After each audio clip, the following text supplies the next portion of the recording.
दोस्तों आपने भी बचपन में एक न एक बार GTA गेम तो जरूर खेला होगा। इस शख्स ने भी कुछ खास नहीं किया था, इसने भी सिर्फ एक GTA गेम ही खेला था। लेकिन फर्क सिर्फ इतना था कि इसने वो GTA गेम कंप्यूटर में नहीं बल्कि असल लाइफ में खेला था। असली बंदूक, असली जगह और असली लोग। नकली थी तो सिर्फ एक चीज, इस आदमी के इमोशंस, जिसने 70 से भी अधिक लोगों को अपनी बंदूक की नोक पर रख के उड़ा डाला था। ये वो केस है जो पूरे ऑस्ट्रेलिया में आज भी पोर्ट आर्थर केस के नाम से बदनाम है। और इसी केस के बाद ऑस्ट्रेलिया में हथियार रखने पर पाबंदी लगा दी गई थी। और इसी साल ऑस्ट्रेलिया की सरकार ने वहां के लोगों से करीब 6 लाख से भी ज्यादा हथियार जब्त किए थे।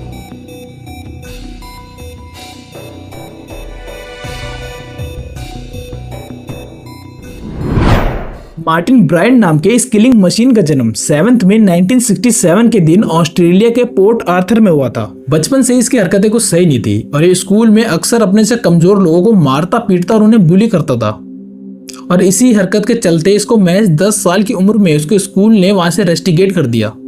इसके बाद इसके पिता की कुछ रिक्वेस्ट पर स्कूल ने उसे रख तो लिया, लेकिन इसकी हरकतों में कुछ खासा सुधार नहीं आया। अब जब ये 14 साल का हुआ तो पता नहीं क्यों इसके पिता ने इसे एक एयर पिस्टल लाकर गिफ्ट कर दी।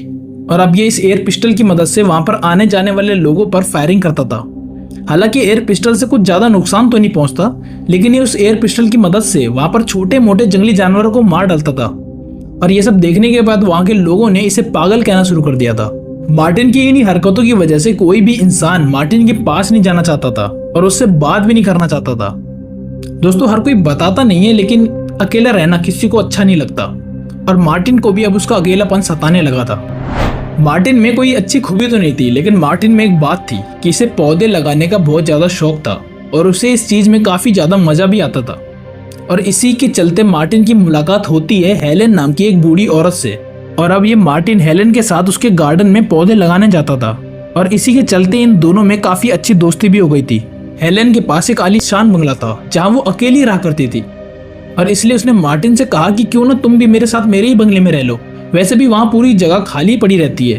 और अब मार्टिन भी उस चीज के लिए सहमत हो गया और अब इसके बाद मार्टिन और हेलेन साथ में ही रहने लगे और उनने मौज मस्ती में ही काफी रुपए उड़ाने शुरू कर दिए।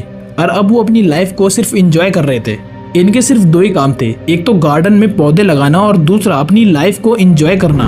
अब इनको देखकर तो आसपास के लोगों में यह भी अफवाह फैलने लगी कि इन दोनों के बीच में अफेयर चल रहा है। खैर यहाँ तक तो सब कुछ ठीक था, लेकिन एक दिन अचानक मार्टिन और हेलेन का एक कार एक्सीडेंट हो जाता है, जिसमें मार्टिन तो बच जाता है लेकिन हेलेन की दर्दनाक मौत हो जाती है। और हेलेन की मौत के बाद उसकी पूरी प्रॉपर्टी का मालिक अब मार्टिन हो जाता है। मार्टिन अब हेलेन के करीब $7 लाख का इकलौता मालिक था, लेकिन इसके कुछ ही समय बाद मार्टिन की सारी प्रॉपर्टी मार्टिन के माता पिता के नाम कर दी गई, क्योंकि मार्टिन तो दिमाग से थोड़ा वैसे भी पागल था। और इसी के बाद मार्टिन भी अब अपने माता पिता के साथ ही रहने लगा। इसके कुछ दिन बाद 1993 में मार्टिन के पिता की लाश एक नदी में तैरती हुई मिली और इस लाश को देखकर कोई अंधा भी बता सकता था कि मार्टिन के पिता का मर्डर किया गया था। इस केस के बाद जाहिर तौर पर सारा शक मार्टिन के ऊपर गया, लेकिन पुलिस को उसके खिलाफ कोई भी सबूत नहीं मिले और इस केस को एक सुसाइड का नाम दे दिया गया। हालांकि लोग आज भी कहते हैं कि मार्टिन ने ही अपने पिता को मरवाया होगा। और अब यहाँ से मार्टिन ने अपने आप को बदलने की सोची और इसके लिए उसने पूरी दुनिया में ट्रैवल कर वहाँ की चीजें एक्सप्लोर करने की सोची। और इसके लिए मार्टिन के पास पैसों की भी कोई कमी नहीं थी, लेकिन वो कहते हैं ना कि पैसों से हर कुछ नहीं खरीदा जा सकता। और ऐसे ही मार्टिन के पास भी दोस्तों की कमी थी और वो चाहता था कि उसके भी कोई दोस्त हों जो उसके सुख और दुख में उसका साथ दे, लेकिन हुआ ठीक इसका उल्टा। मार्टिन जिससे भी बात करने की कोशिश करता था वो उसे भगा देता था और मार्टिन का अकेलापन अब भी खत्म नहीं हुआ। दोस्तों अकेलापन एक ऐसी चीज है जो किसी भी मैच्योर इंसान के आंख में भी आंसू ला सकती है और यहाँ मार्टिन के भी वही हाल थे।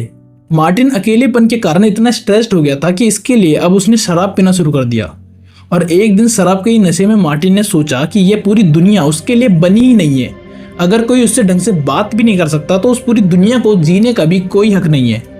उसके मन में लिटरली इस दुनिया के हर इंसान के लिए नफरत भर चुकी थी और यहीं से शुरुआत हुई पोर्ट आर्थर हत्याकांड की। और अब इसने दुनिया भर के आतंकवादी हमलों के बारे में रिसर्च करना शुरू कर दिया और वो तमाम रिसर्चर्स के पास जाकर उनसे इसके बारे में पूछने लगा कि इन्हें कैसे अंजाम दिया गया था। इसके बाद मार्टिन ने भी खुद एक बड़े हमले को प्लान कर लिया था। इसने पोर्ट आर्थर को ही अपना शिकार बनाने की सोची और इसके लिए इसने सबसे पहले USAS shotgun, automatic rifle, AR-10 और A-15 जैसे काफी हथियार खरीद लिए और इसके अलावा इसने एक स्पोर्ट्स बैग भी खरीदा था। और अगर आप सोच रहे हैं कि इसने ये स्पोर्ट्स बैग उन बंदूकों को रखने के लिए खरीदा था, तो आप यहाँ पे बिल्कुल गलत हैं।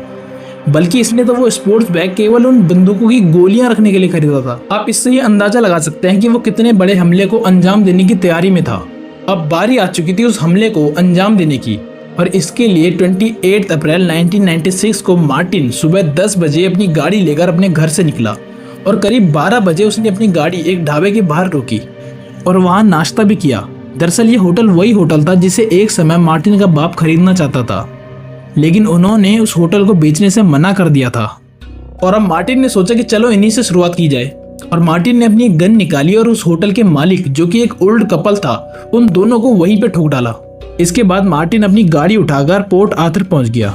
वहां पहुंचते ही सबसे पहले मार्टिन ने कैफे में जाकर एक टेबल बुक की। सबसे पहले तो मार्टिन ने उस पूरे कैफे के माहौल को ऑब्जर्व किया, और इसके बाद मार्टिन ने अपने बैग से एक कैमरा निकालकर टेबल पे रख दिया। दरअसल मार्टिन अपने पूरे प्लान को रिकॉर्ड करना चाहता था। इसके बाद मार्टिन ने अपने बैग से एक AR-15 राइफल निकाली और वहां मौजूद करीब 70 से अधिक लोगों पर अंधाधुंध फायरिंग शुरू कर दी। शुरुआत की मात्र 15 सेकंड की फायरिंग से ही वहां मौजूद 20 लोग घायल हो गए थे, जिनमें से 12 लोगों की वहीं पे मौत हो गई थी। और इसके बाद मार्टिन उस कैफे के ही गिफ्ट शॉप पे गया, जहाँ पे कुछ लोग उस फायरिंग से बचने के लिए छिपे हुए थे। और अब मार्टिन ने आंख बंद करके उन सभी लोगों पर भी फायरिंग शुरू कर दी। यहाँ भी उसने 8 लोगों के अंदर गोलियां भर डाली और उनकी वहीं पे मौत हो गई। इसके बाद मार्टिन उस कैफे से बाहर आया तो उसने देखा कि कैफे के बाहर एक ग्रुप खड़ा है, जिसे कुछ नहीं पता था कि अभी अभी इस कैफे के अंदर क्या हुआ है। तो मार्टिन सबसे पहले अपनी कार में गया, उसने उस गन को रिलोड किया और इसके बाद उसने बिना कुछ सोचे समझे उस ग्रुप पर भी फायरिंग शुरू कर दी, जिनमें से उसने 4 लोगों को वहीं पे मार डाला। और अब मार्टिन अपनी गाड़ी में बैठा और वहां से निकल गया। और कुछ ही आगे चलने पर मार्टिन को एक कपल दिखा, जो कि अपने 2 बच्चों के साथ रोड पर टहल रहा था। इससे पहले वो परिवार कुछ समझ पाता, मार्टिन अपनी गाड़ी से उतरा और उसने गोलियों से उस पूरे परिवार को छलनी कर दिया, और यहाँ तक कि उसने उन 2 छोटे छोटे बच्चों पर भी रहम नहीं की। और इसके बाद मार्टिन फिर से अपनी गाड़ी में बैठकर वहां से फरार हो गया। और थोड़ी और आगे चलने पर उसने अपनी गाड़ी की मदद से एक BMW कार को रोका और उसमें बैठे 4 लोगों को गोलियों से भून डाला और उनकी गाड़ी लेकर वो वहां से भाग गया। मार्टिन अब यहाँ सच में रियल लाइफ GTA गेम ही खेल रहा था। अब मार्टिन वापस उसी होटल में गया जहां से उसने उस कांड की शुरुआत की थी, और वहां मार्टिन ने देखा कि उस ओल्ड कपल की लाश अब भी वहीं पर पड़ी है और उसके पास एक आदमी खड़ा है। और अब मार्टिन ने उस आदमी को बंदी बना लिया था, और अब तक पुलिस ने भी मार्टिन को वहां पर ट्रेस कर लिया था। पुलिस ने मार्टिन को चारों तरफ से घेर लिया था, और अब वो मार्टिन से समझौता कर रही थी कि मुन्ना बाहर आ जाओ और अपने आप को सरेंडर कर दो और हम तुम्हें कुछ नहीं कहेंगे। लेकिन रात के करीब 9 बजे तक मार्टिन के साथ पुलिस कोई समझौता नहीं कर पाई, और इसके बाद तास्मेनिया की एक स्पेशल पुलिस टीम ने 18 घंटे, जी हाँ 18 घंटे मार्टिन से कॉल पर बात की, और 18 घंटे बाद मार्टिन के फोन की बैटरी डेड हो गई, और इससे गुस्सा होकर उसने उस आदमी को भी मार डाला जिसे उसने बंदी बना के रखा हुआ था। समय बीतता जा रहा था और अब मार्टिन ने उस घर में आग लगाकर धुएं की आड़ में वहां से भागने का प्लान बना लिया।